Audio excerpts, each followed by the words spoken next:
নমস্কার। দ্বাদশ শ্রেণীর আমার প্রিয় ছাত্রছাত্রীরা, অর্থাৎ তোমরা যারা 2025-এ উচ্চ মাধ্যমিক পরীক্ষা দিতে চলেছ, তোমাদের সবাইকে স্টাডি অফ হিস্ট্রিতে স্বাগত। আজ আমি তোমাদের ইতিহাস বিষয়ের লাস্ট মিনিট সাজেশান তুলে ধরব। এই সাজেশানে তোমাদের গুটি কয়েক 8 মার্কের প্রশ্ন তুলে ধরছি। এই সকল প্রশ্নগুলো তোমরা যদি ভালো করে তৈরি করে নিতে পারো, তোমরা পরীক্ষায় অবশ্যই 100% কমন পাবে। আমি তোমাদের বছরের প্রথমেই ইতিহাস বইয়ের অধ্যায়ভিত্তিক বেশ কিছু প্রশ্ন তুলে ধরেছিলাম। তোমরা অনেকেই প্রশ্নগুলো দেখেছো এবং প্রশ্নের উত্তরগুলো তৈরি করে নিয়েছো, কারণ ওই সকল প্রশ্নগুলোর মধ্য থেকে আমি তোমাদের মোস্ট ইম্পর্ট্যান্ট বা বিশেষ গুরুত্বপূর্ণ প্রশ্ন আজ লাস্ট মিনিট সাজেশানে তুলে ধরব। আজকের এই সাজেশানে আমি যে সকল প্রশ্নগুলো তুলে ধরব, এই প্রশ্নগুলো তোমাদের এবিটিএ টেস্ট পেপার ও পর্ষদের টেস্ট পেপারে প্রায় প্রতিটি পেজে কমন রয়েছে। আর যারা এখনও প্রশ্নগুলো তৈরি করনি, আমার এই সাজেশানের প্রশ্নগুলো একবার দেখে নাও। আমি তোমাদের কথা দিলাম এই সকল প্রশ্ন থেকে তোমরা পরীক্ষায় কমন পাবেই। সে যাই হোক, আর বিশেষ কথা না বাড়িয়ে ভিডিওটি শুরু করছি। ভিডিও শুরু করার আগে যারা আজ আমার চ্যানেলে নতুন, তারা অবশ্যই চ্যানেলটি সাবস্ক্রাইব করে পাশে থাকা বেল আইকনটি অল করে নাও, কারণ এই সকল গুরুত্বপূর্ণ ইতিহাস বিষয়ক ভিডিও পেতে তোমাদের বিশেষ সাহায্য করবে। তাহলে আজকে শুরু করছি, তোমরা দেখো। তোমাদের ক বিভাগ রয়েছে। ক বিভাগে প্রথমে একের দাগের প্রশ্ন, কিংবদন্তি ও পৌরাণিক কাহিনীর মধ্যে বিভিন্ন পার্থক্যগুলি উল্লেখ করো। ইতিহাসের ক্ষেত্রে কিংবদন্তির গুরুত্ব কী? তোমাদের 2025-এর জন্য এই প্রশ্নটি খুবই গুরুত্বপূর্ণ, টপ ইম্পর্টেন্ট প্রশ্ন। তার পাশাপাশি তোমরা আরেকটি প্রশ্ন দেখবে, পেশাদারি ইতিহাস বলতে কী বোঝো? পেশাদারি ইতিহাসের সঙ্গে অপেশাদারি ইতিহাসের পার্থক্য নিরূপণ করো। তোমরা এই দুটো প্রশ্ন ভালো করে তৈরি করো। এর পাশাপাশি তোমরা একটা প্রশ্ন দেখে যাও যে লোককথা কাকে বলে। লোককথার বিভিন্ন বৈশিষ্ট্য উল্লেখ করে এর গুরুত্ব নিরূপণ করো। অর্থাৎ তোমরা এই তিনটি প্রশ্ন একটু ভালো করে দেখে যাও। এরপরে তোমাদের দ্বিতীয় অধ্যায়ের যে প্রশ্ন রয়েছে, দেখো, সাম্রাজ্যবাদ ও উপনিবেশবাদ প্রসারে হবসন ও লেনিনের তত্ত্ব সম্পর্কে আলোচনা করো। এর পাশাপাশি তোমরা এই প্রশ্নটি দেখে যাও, সাম্রাজ্যবাদ বলতে কী বোঝায়? সাম্রাজ্যবাদের উদ্ভবের বিভিন্ন কারণগুলো উল্লেখ করো। তাছাড়া তোমাদের আরেকটি প্রশ্ন দেখো, নয়া উপনিবেশবাদ বলতে কী বোঝো? এর বৈশিষ্ট্যগুলো উল্লেখ করো। উপনিবেশবাদের সঙ্গে সাম্রাজ্যবাদের সম্পর্ক লেখো। অর্থাৎ তোমাদের এই দ্বিতীয় অধ্যায় থেকে আমি তিনটি প্রশ্ন উল্লেখ করলাম। এই তিনটি প্রশ্ন তোমরা ভালো করে তৈরি করো। প্রত্যেকটি প্রশ্ন তোমাদের কিন্তু মোস্ট ইম্পর্টেন্ট প্রশ্ন, একটা প্রশ্ন কিন্তু ছাড়লে হবে না। তিনটি প্রশ্নই তোমাদের মোস্ট ইম্পর্টেন্ট প্রশ্ন, ভালো করে অবশ্যই তৈরি করে রাখো। এরপরে তোমাদের তৃতীয় অধ্যায়ের প্রশ্ন রয়েছে, দেখো।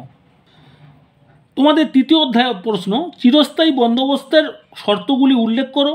ভারতীয় অর্থনীতিতে এর প্রভাব আলোচনা করো। তোমাদের এই প্রশ্নটি টপ ইম্পর্টেন্ট প্রশ্ন। এর পাশাপাশি তোমরা যে প্রশ্নগুলো দেখবে, দেখো, পলাশি ও বক্সারের যুদ্ধের তুলনামূলক আলোচনা করো। অবশিল্পায়ন কী? অবশিল্পায়নের কারণ ও ফলাফলগুলি আলোচনা করো। ভারতীয় অর্থনীতিতে এর প্রভাব। আরেকটি তোমাদের প্রশ্ন রয়েছে, সিরাজদৌল্লার সঙ্গে ইংরেজদের বিরোধের কারণগুলি উল্লেখ করো। পরের প্রশ্ন তোমাদের, চীনের উপর আরোপিত অসম চুক্তিগুলি সম্পর্কে আলোচনা করো। অবশ্যই তোমরা নানকিং সন্ধির শর্তাবলীটাও ভালো করে তৈরি করে রাখো। এছাড়া তোমরা যে প্রশ্নটি একটু দেখে রাখবে, সেটি হলো ইস্ট ইন্ডিয়া কোম্পানির আমলে ভারতের ভূমি রাজস্ব ব্যবস্থা। অর্থাৎ তোমাদের আমি এই তৃতীয় অধ্যায় থেকে একটু বেশি প্রশ্ন দিলাম, কারণ এই অধ্যায় থেকে তোমাদের অনেক প্রশ্ন হয় এবং প্রশ্নগুলো তোমাদের ঘুরে ফিরে পরীক্ষায় আসে। তোমরা চিরস্থায়ী বন্দোবস্ত এই প্রশ্নটি ভালো করে তৈরি করবে।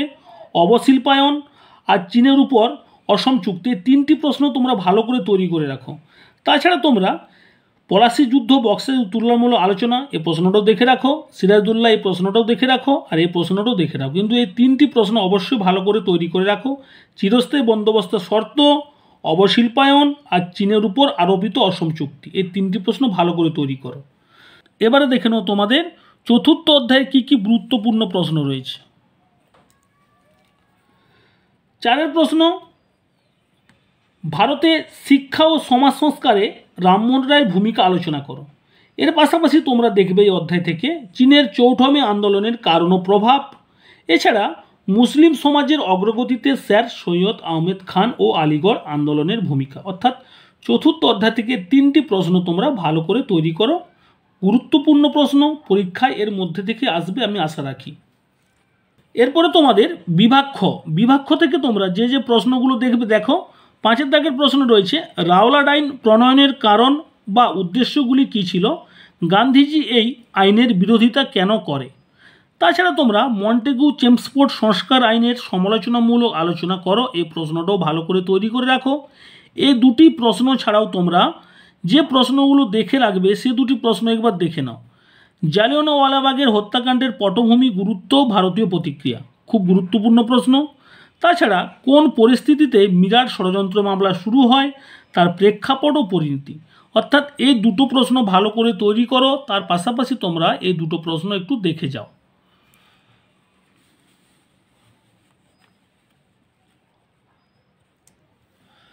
এরপরে তোমাদের 6 দাগের প্রশ্ন রয়েছে, অর্থাৎ 6ষ্ঠ অধ্যায় থেকে ভারতের স্বাধীনতা আন্দোলনে সুভাষচন্দ্র বসু ও আজাদ হিন্দ ফৌজের অবদান আলোচনা করো, টপ ইম্পর্ট্যান্ট প্রশ্ন। তাছাড়া তোমরা এই প্রশ্নটা দেখো, ভারত ছাড়ো আন্দোলনের পটভূমি আলোচনা করো, এই আন্দোলনে নারীদের ভূমিকা বা মহিলাদের ভূমিকার মূল্যায়ন করো। দুটি প্রশ্ন তোমাদের আমি এই 6 নম্বর অধ্যায় থেকে তুলে ধরলাম, মোস্ট ইম্পর্ট্যান্ট প্রশ্ন। এই দুটির মধ্যে তোমরা পরীক্ষায় একটা পাবে আমি আশা রাখছি। 7 প্রশ্ন তোমাদের ট্রুমান নীতি ও মার্শাল পরিকল্পনা সম্পর্কে আলোচনা করো।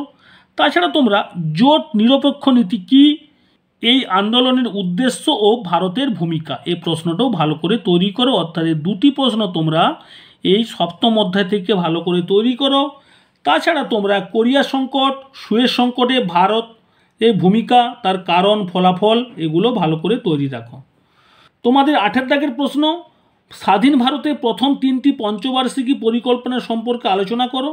তার পাশাপাশি তোমরা এই প্রশ্নটাও দেখবে যে বাংলাদেশের মুক্তিযুদ্ধের সংক্ষিপ্ত বিবরণ দাও, এই যুদ্ধে মুজিবুর রহমান ও ভারতের ভূমিকা। অর্থাৎ তোমাদের 8ম অধ্যায়ের আমি দুটি প্রশ্ন দিলাম, খুব গুরুত্বপূর্ণ প্রশ্ন, ভালো করে তৈরি করে রাখো। ঠিক আছে, ক্লিয়ার?